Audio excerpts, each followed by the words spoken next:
End of my very first taper week going into my very first Ironman 70.3. Yep, I finally made it to this week. As most of you know, I did not make it to this week last year because my tibia started acting up from a stress reaction that I had gotten previously earlier. Well, that was at the end of 2022. But now I have been able to adjust things. I've been able to recover from adrenal dysfunction, which I had in February. And now I've really been able to up my training where I have been performing really, really well. But this week threw some curveballs at me. And in the midst of that, there was a lot of breakthrough, and there was actually some epiphanies that I didn't even think that I was going to have.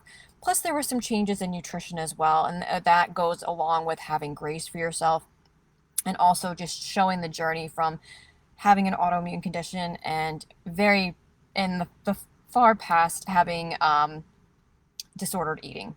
So that can really be challenged when you come into taper week, and that can be really challenged um, when, well, yeah, it can be really challenged in taper week. So with that, I'm just going to introduce myself. I am a certified dietitian nutritionist, board certified nutrition specialist, and certified integrative sports nutritionist. I work with both athletes and non-athletes. My specialties are autoimmune conditions and disordered eating.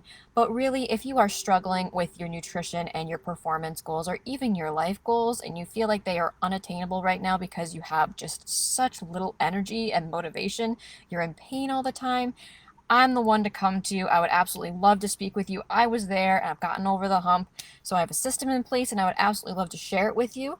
So be sure to schedule your one-on-one icebreaker call. That is available in the link in my bio, so that we can go over some of the things that you are doing, and I can give you some strategies and some specific tips to help you to kind of get over the hump, and some things that have helped me through my research and you have.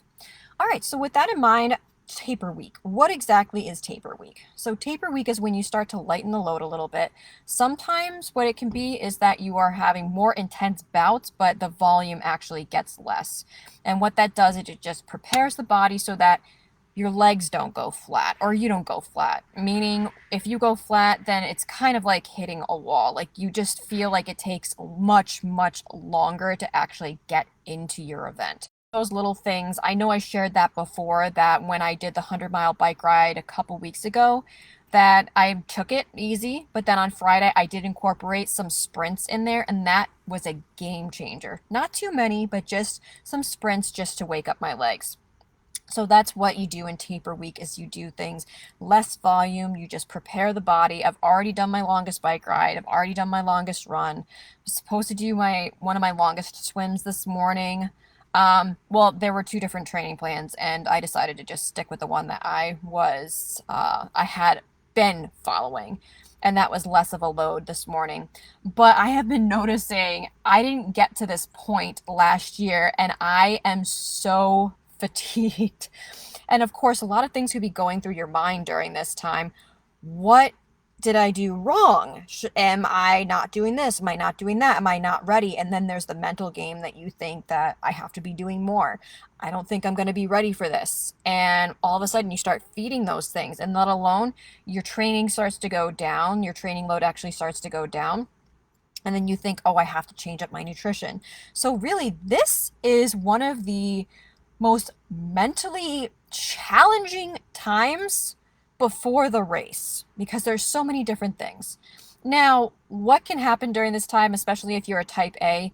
As they mentioned, interestingly enough, I was reading something and it was saying that you are fighting the gremlins in your head saying that you have to do more.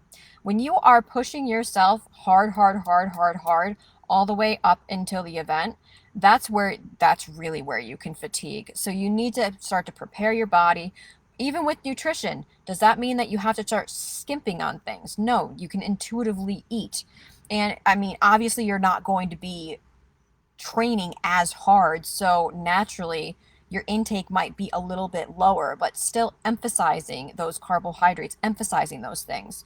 Now, I have to say, when there's been some sort of a disordered eating pattern in the past, that's where the mental challenge can really come in. Because you think, oh, I have to do this and I have to do that, or I can't do this and I can't do that. Well, I have to say, one of the things to help you to get past that hump is really recognizing what the actual goal is and what the focus is. My focus is to get to the starting line and to get to the finish. I shouldn't say just get to the starting line, but to get to the finish line with my hands over my head. I have a goal of finishing this in about 6.5, maybe 7 hours, but 6.5, give or take. To say this, more than likely, I'm probably going to finish a little bit faster. We'll see though, but that is my goal. And I had to outweigh the pros and the cons with this. Okay, what is my focus and what is my goal? So that is my goal, to be able to get there and to get there as healthy and as strong as possible. So with that, I really had to make some adjustments. Now, one of the things that I have been recognizing, so I admit that this is very typical of people who have an autoimmune issue, is that they have been type A, go, go, go people for many years, and then they finally crashed. That's what happened to me at 20 years old. Now, when you finally get energy and you feel like life comes back to you, you want to do everything and anything. You feel like you're unstoppable. And I had that epiphany today that I have been back to back things. There has still been recovery in there. I've been making sure that I've been getting to bed by a certain time. Some of the boundaries that I put up is I turn off my phone at 8 p.m. because if I don't have that phone off, then I'm not going to be sleeping well. I make sure that I do something that is very calming before I go to bed. So that could be reading, that could be journaling. I've been journaling actually. I've been working some nights on that gratitude journal and just writing things out, and that's really been helping me. I've been making I've been making sure that I am still moving, but that I am taking rests here and there. Like even this morning, I didn't do what was on the training plan. I actually modified it so that it was going to be more of recovery. And I even noticed that yesterday. So here was the big epiphany during this taper week. Well, first off, I thought I lost the race this week. Let's just put it that way.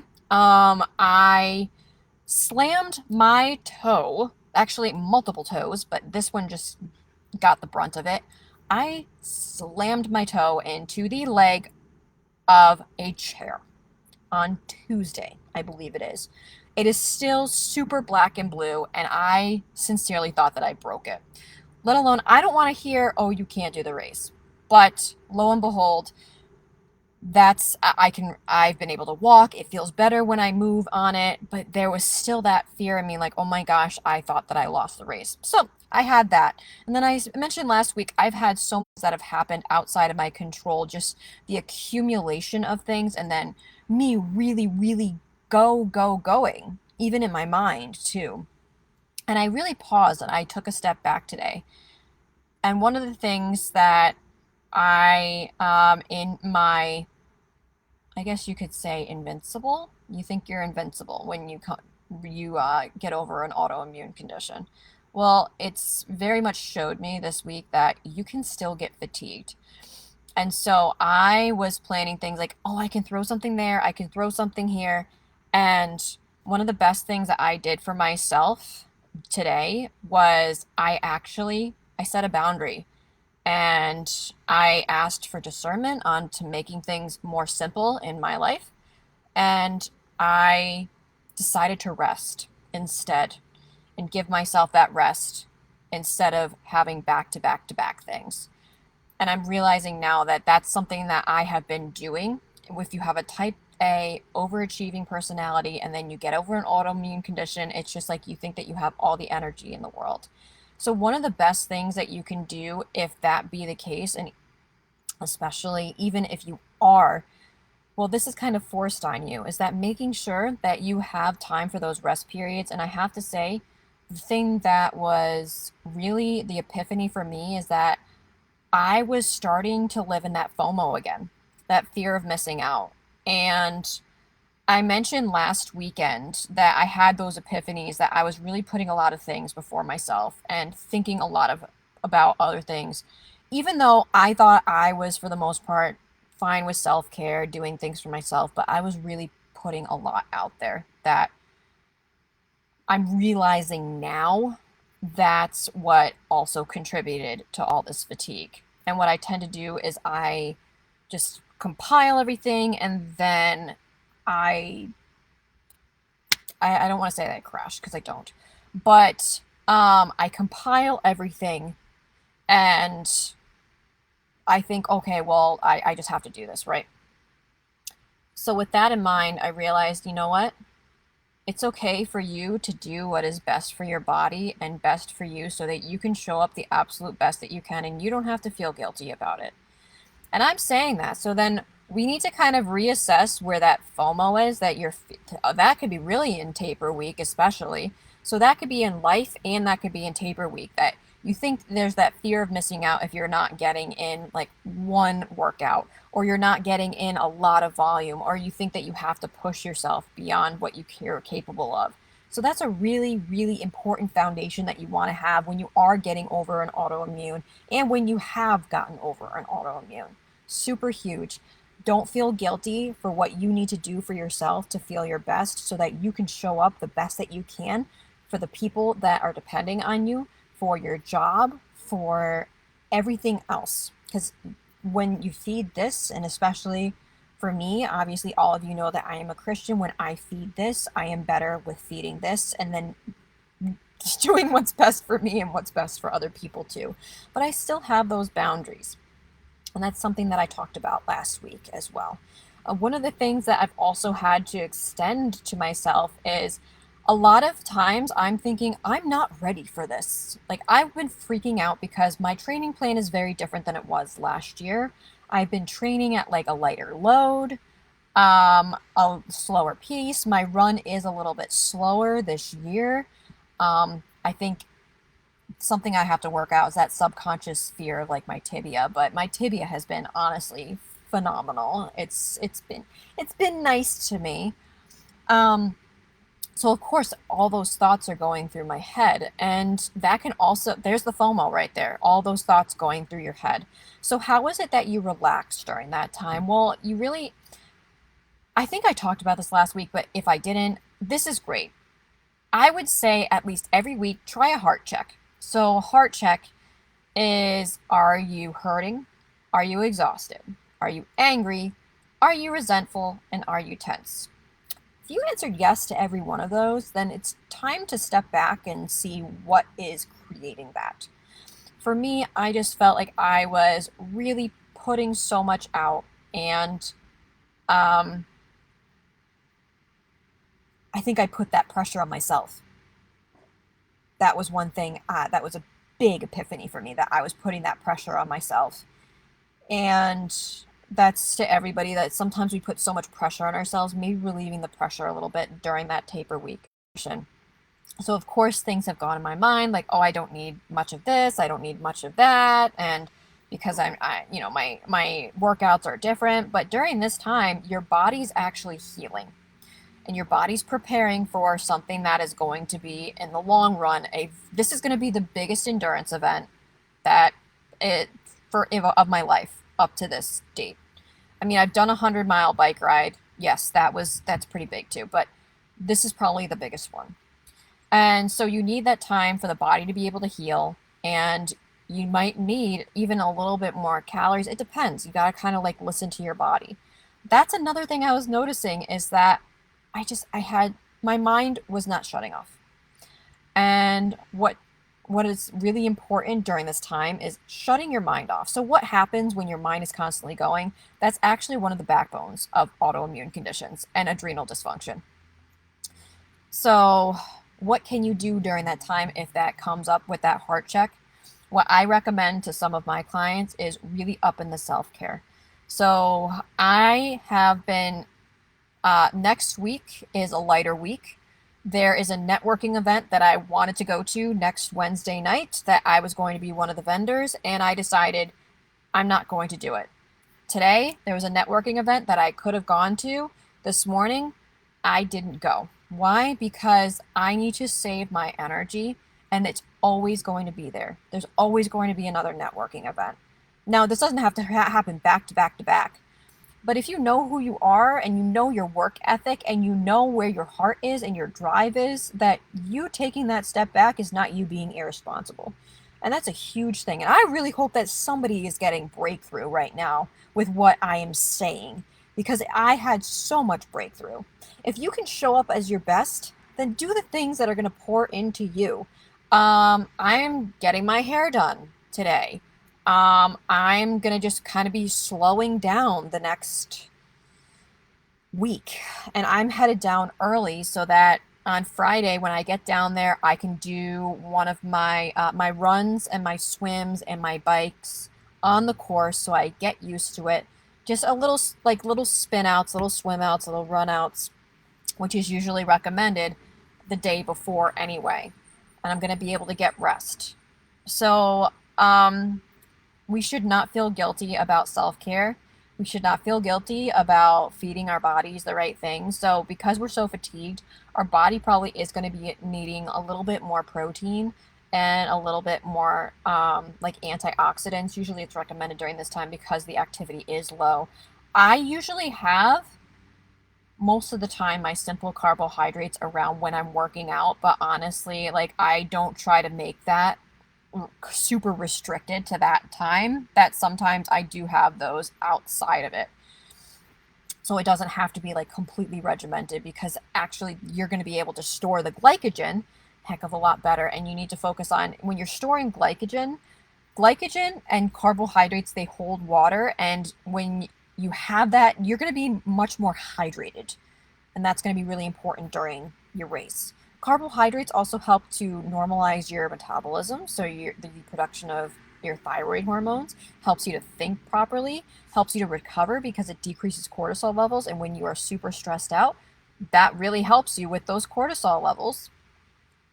There's certain complex carbohydrates that are recommended from traditional Chinese medicine, such as squashes and yams, all those orange starchy vegetables.